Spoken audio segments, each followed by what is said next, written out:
Our next performer tonight, okay, is a magician who's fairly new to the group. Started back in January, March.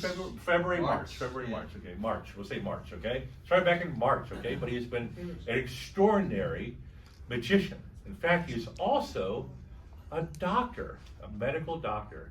All right, yeah, isn't that interesting? You should see his open heart surgery card trick. Is this your card? Kills every time. That's right. He is the Baltimore's physician magician. Everyone give a round of applause to Brian Wynn.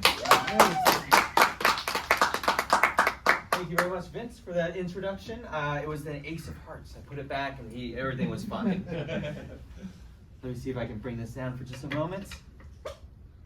So yes, my name is Brian Wynn. I call myself the physician magician. In fact, I got into magic during medical school. Yeah, as if I wasn't already busy enough, as it were. The reason why is that I went to a party, I met a magician, he showed me a piece of magic that completely blew my mind. And I want to show you guys this particular piece of magic. I'm going to have your daughter come on up as well.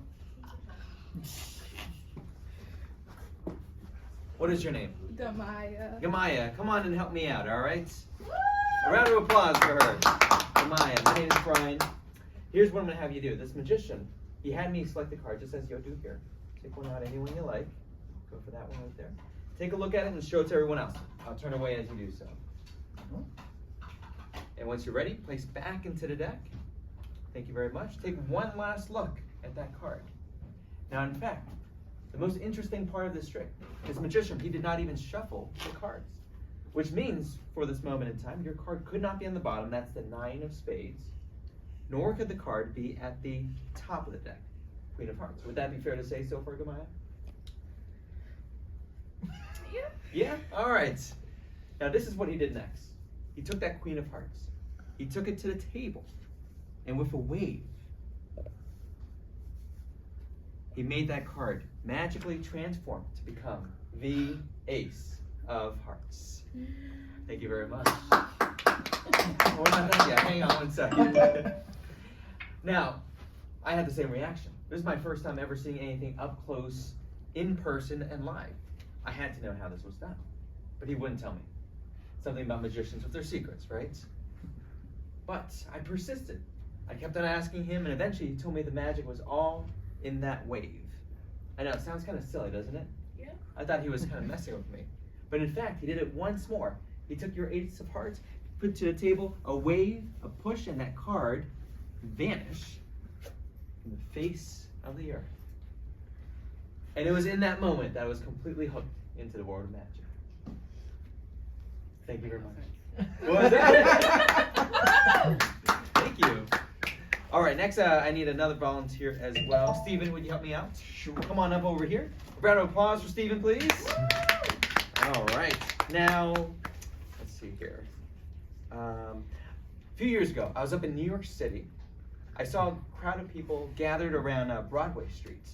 There was a crowd, they were gathered around this scruffy looking guy, a cardboard box, and 3 cards. This was a game of 3-card Monte. Have you guys ever heard of this game before? Mm-hmm. What is it, Steven? I don't know what it is, but I've heard of it. So it's essentially a memory game, a test of your memory, following the cards. So the main thing to remember is the red ace. That's the money card, right? During the course of this game, the cards are shuffled. They might be shuffled a little bit more slowly. They can be shuffled quickly. You may be familiar with TV or movies when they take the cards, they go back and forth in this kind of fashion, right? That's just one way of shuffling cards.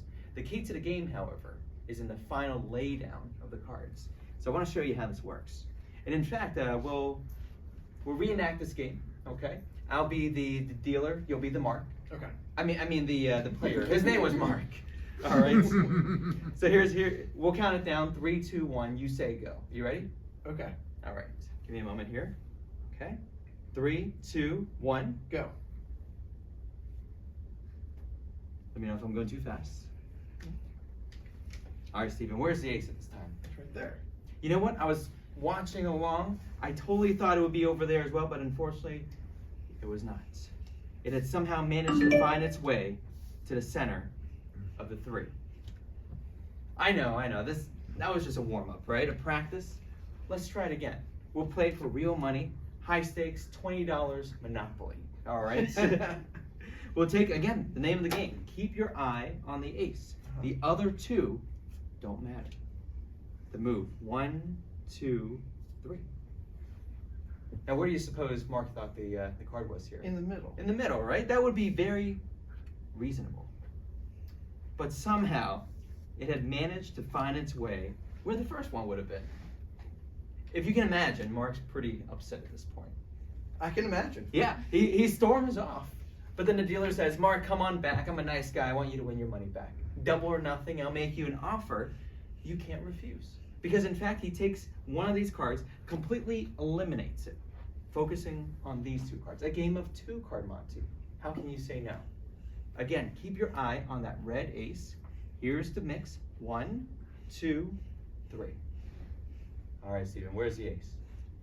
It's there. The red money card, it has to be here. I really wanted you to win that money, but unfortunately, neither of these were the ace. It's been sitting over here the entire time.